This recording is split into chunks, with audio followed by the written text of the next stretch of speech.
Guys, I gotta be honest with you. I don't completely trust the US government. Don't get me wrong, I'll blindly follow them with everything and consume anything with a flag on it. But my gripes are more with the presidency itself.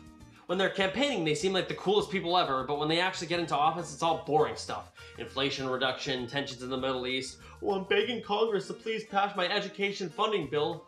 Boring. Yeah, we only need one form of education in this country. The President of the United States is one of the most influential figures in not only the country, but in the world. I mean, America is the only global superpower on the world stage, so whatever person steps up to play is bound to have some pull elsewhere. And for the most part, the presidency has been typically occupied by guys from humble beginnings. Teachers, veterans, peanut farmers, and so on. That's the neat thing about living in a democracy. We aren't bound to things like monarchies or bloodlines. Even if you're just some guy, you too can hope to bowl where Richard Nixon once bowled. And because they're so influential, there's been so many depictions of presidents in media. Jimmy Carter! He's history's greatest monster! But aside from portrayals of real presidents, I'm more interested in fictitious presidents. Someone who isn't bound by previous history or scandal. Like the time George Bush Sr. vomited on the Prime Minister of Japan. That followed him to his grave. Getting a fictional president correct is tricky because while you're given more creative leeway on them as a character, the believability factor is more of an uphill battle. With depictions of real presidents, all people need to worry about is if you got Nixon's voice right or not. Maybe so. But with a fictional president, you have to believe on some level that this is someone who people voted for, who was running the country until some shenanigans happened. But some shenanigans are different from others. The world ending, which happens quite a bit, is different from terrorists hijacking your plane or trying to date a cougar. Every fictional president has their own strengths and weaknesses given each circumstance, but as far as the audience is concerned, whatever they're doing in each movie is all you need to worry about. But while President Whitmore is good at combating an alien invasion, would he do as well with a comet or a rogue general? This is why I think it's imperative that we take a look at a bunch of presidents from different movies, what their greatest strengths and weaknesses are, put them together and see if we can make the best fictional president. And to any presidential would-bes out there, take notes. So I think a good place to start is seeing what real-world limitations there are for presidents, because again, believability is key. A president is different from, say, a king or an emperor, which was the idea when the country was formed. Instead of just one guy in a lifelong appointment which he was given at birth screaming new tax laws. Having the leader of the country be a president was chosen because it had less power than a monarch. They weren't from a divinely chosen family, they had to be elected. They couldn't just declare something and have it be law, it had to be passed by a Congress. And they're term limited. But to become the President of the United States, the barrier for entry is surprisingly small. The only rules being you have to be at least 35, have been born within the US, and have been a resident of the US for 14 years. Yeah, that's literally it. You can even run from a jail cell in theory. And by God has it been done. Okay, so having that in mind provides some easy conflict. Maybe a president is worried about their re-election campaign or trying to get a bill passed through Congress. But honestly, I think the mainstream audience would kind of find that boring. I mean, I find C-SPAN riveting, but I know I'm in the minority. Which is where we turn to what Hollywood has to show. Let's turn this public servant into a badass action hero, baby! I'll be looking at examples from these movies as they best get my point across, and that's all I have the energy for. These include Independence Day. Aliens invade and nearly conquer Earth, and it's up to the United States to find a way to destroy the invaders. Mars Attacks. Aliens invade and nearly conquer Earth, and it's up to the United States to find a way to destroy the invaders. Except they're fuddy. Air Force One. Air Force One is hijacked by a group of terrorists attempting to free their jailed dictator, leaving the president himself as the only one on board able to stop them. Dr. Strangelove. A defiant general sends out an order to the Air Force under false pretenses that a war has broken out between the US and Russia, leading to both the US and Russian governments trying to find a way to stop an all-out nuclear war. The American President. Still grieving over the loss of his wife, the president finds love in a once critical journalist, tanking his poll numbers, which is of no concern to him. Civil War. War photographers attempt to get an interview with the president before he is captured by fractions of a now divided United States. And don't look up. Scientists discover a comet hurtling towards Earth and plead to an uncooperative government to find a solution to stop it. Okay, so I've written down all these presidents on the only whiteboard in my house. This one being the one on my fridge.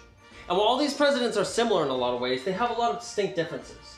These being the Inspirer, the Diplomat, the Action Hero, the Negotiator, the romantic, the guy, and the sociopath.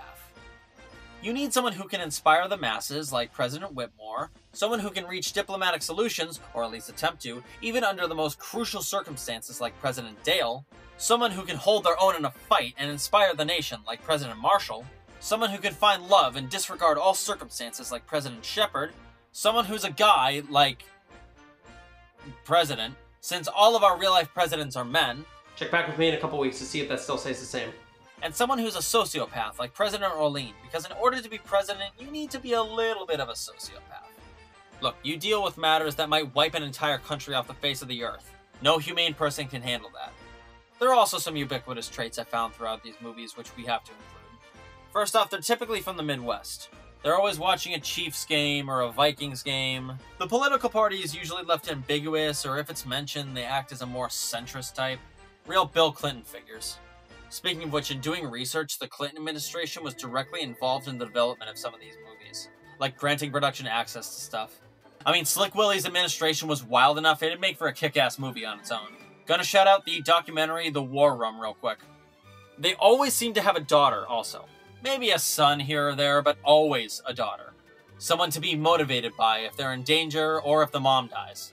That's another thing, the First Lady's either dead or dies in the film. Combining all these traits together is a decent foundation, but we need a good actor to pull it off. You see, movie presidents are people that you trust. Actors that you really rally behind. TV, that's a different story. But we need someone that the general public loves anyway, that you would believe they would get a plurality of the vote if they actually ran. Who should we pick? Well, we need someone who has that kind of presidential look to them. Someone who looks as if they've been around the block.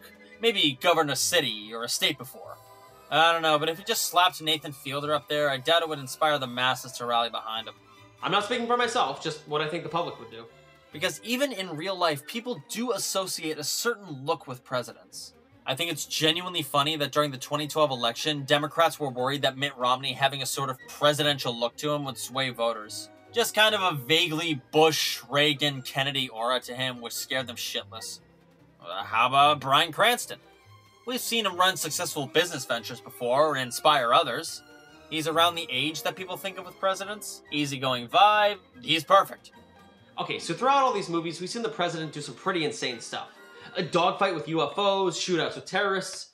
But what's something we haven't seen them do? What's something popular in movies that we could see the president tackling? Kaijus! Yeah, they're all the rage nowadays. You got these, and even these. Some big monster wreaking havoc is bound to cause a multitude of national crises. Like if all of Boston was leveled, who knows what national crisis would ensue? Robbing us of the same city that JFK used his Irish mob connections to, run his masterful campaign. Still love you, Jack. So let's say a kaiju washes up on the desolate shores of New England and begins destroying as much as it can. Martha's Vineyard? Gone. Bar Harbor? See ya. Hundreds of thousands dead.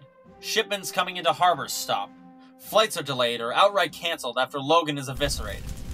The local National Guard is laid to waste as modern weapons are all but useless. Nothing will stand in its way as it trudges through the mainland and makes it all the way to the West Coast. The president, fearing that his beloved, Iowa will be next, he takes action. Something I noticed about a lot of these presidents is that they're willing to give just about anyone with a semblance of knowledge a shot. So he assembles a task force of the country's best and brightest, and some ragtag underdogs as well. But while he's at it, he gets a couple of non-Americans to help. Maybe someone from a strong allied country like England, and an Asian character, whose country is ambiguous. I'm not sure if we want to go the route of calling upon an ally like Japan or South Korea, or someone from China, showing that working on this and only this will ease Chinese-American tensions. Instead of taking the armchair approach for a bulk of the movie before rising up, he is boots on the ground with the scientists and soldiers. But not before putting his daughter and wife, who is still alive, in a safe location. Him and the scientists work round the clock to find some sort of solution. They know they only have so much time before it destroys even more of the country. How will he watch the Bengals now? His experience fighting in, the Gulf War allows him to have a thorough understanding of military strategy, but he knows it'll be rendered ineffective. So when a lowly scientist, who is also a devoted family man, recommends using this new research project he was laughed out of academia for, everyone thinks he's crazy. But the president, being a man who is willing to hear from others, listens to what he has to say. The scientist creates a new device which needs to be shot into the eye of the monster to kill it.